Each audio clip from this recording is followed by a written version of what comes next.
सच्चिदानन्दरूपाय विश्वोत्पत्त्यादिहेतवे तापत्रयविनाशाय श्रीकृष्णाय वयं नुमः। यं प्रव्रजन्तमनुपेतमपेतकृत्यं द्वैपायनो विरहकातराजुहाव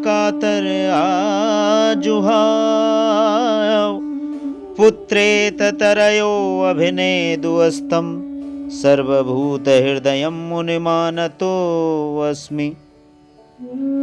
परमपिता परमेश्वर जो सद चित आनंद के उत्पादक हैं, जीव को सदैव उनकी ही शरण में चले जाना चाहिए। ये बात श्री व्यास जी को भी अनुभव में आई जब उन्होंने पुत्र के मोह में बेटा बेटा कहकर श्री सुखदेव जी महाराज को पुकारा तो उनकी ओर से वृक्षों ने उत्तर दिया, तरयो अभिनेदुस्तम सर्वभूत हृदय मुनिमानतो अस्मि।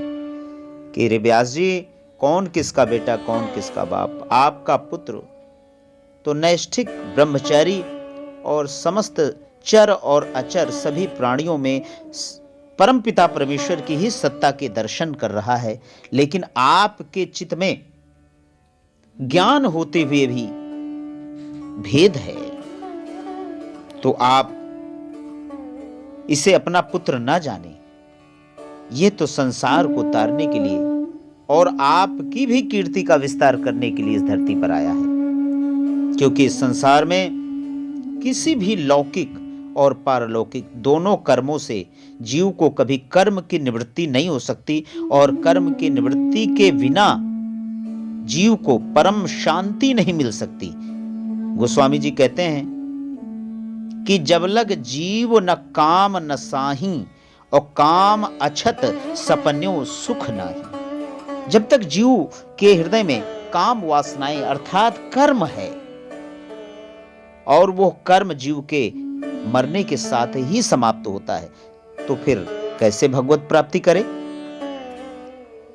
तो श्री सुखदेव जी महाराज राजा परीक्षित को कथा सुना रहे हैं। काल ब्याल मुख ग्रास त्रास निर्वाणाश हेतवे श्रीमद् भागवतम सहस्त्रम कलोकीरेण भासितम। इस संसार में श्रीमद् भागवत शास्त्र ही समस्त क्लेशों के अत्यंतिक दुखों का नाश करने के लिए समर्थ है। ऐसा जानकर सभी ऋषि मुनियों को बड़ा आश्चर्य हुआ। लघुन्यान जातान गौरवेण इदं महत् तदा ऋषि गणः सर्वे विस्मयं परमं ययुः।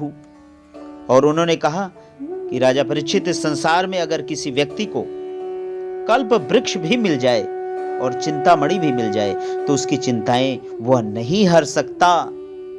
चिंता तो केवल ईश्वर ही हर सकता है जब आप उसका चिंतन करेंगे। विषयों के चिंतन से आपकी चिंता कभी नहीं मिटेगी। आप प्रभु का चिंतन करें तो चिंता फिर वो आपकी हरेगा, वो आपकी चिंता करेगा। तो कहते हैं चिंता मणिर्लोक सुखम सुरद्रुह स्वर्ग संपदम प्रेक्षित गुरु प्रीतो वैकुंठम योगी दुर्लभम। अगर श्री गुरु के चरणों में हमारी प्रीति हो जाए, बंदो हूं गुरु पद पदुम परागा सूरज सुबास सरस अनुरागा। अगर श्री हरि गुरु के रूप में हमें मिल जाए, प्रेक्षति गुरु प्रीतो वैकुंठम योगी दुर्लभम, तो जो योगियों को भी दुर्लभ वैकुंठ है भगवान का निज लोक, वह भी गुरु की कृपा से हम प्राप्त कर सकते हैं। सिर गुर चरण सरोज रज निज मन मुकुर सुधार बरनहु रघुबर विमल जसु जो दायक फल चार। सारा संसार हनुमान चालीसा का पाठ करता है, रोज करते हैं, मंगल शनिवार सुंदरकांड रामायण। लेकिन जीव ने कभी क्या यह सोचा कि यह पंक्ति कितनी बड़ी और कितनी गहरी है।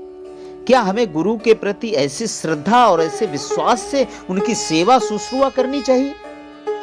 श्री गुरु चरण सरोज रज, अरे गुरु के चरणों के नीचे दबी हुई जो रज कण है वह भी अगर हम माथे लगा लें और अपने शीश पर धारण करें तो अर्थ धर्म काम और मोक्ष जो जीव के जन्म लेते ही ये चारों पुरुषार्थ प्राप्त करने का एक टारगेट उसे प्राप्त होता है, एक लक्ष्य मिलता है, वो लक्ष्य भी वो प्राप्त कर लेता है केवल श्री गुरु के चरणों की एक रज कण से।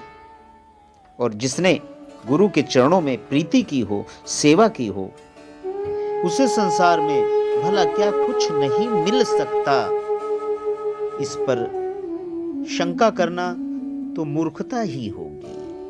इसलिए बंदहु गुरपद पदुम परागा, सुरचि सुवास सरस अनुरागा।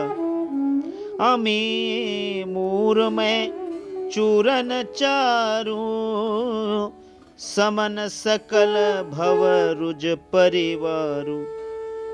अगर श्री गुरु के चरणों की धूल का कोई चूरन बनाकर भी खा ले तो उसके समस्त भव रोगों का समूल नाश हो जाए, क्योंकि संसार में किसी को कोई रोग नहीं है, ये संसार केवल भाव का रोगी है।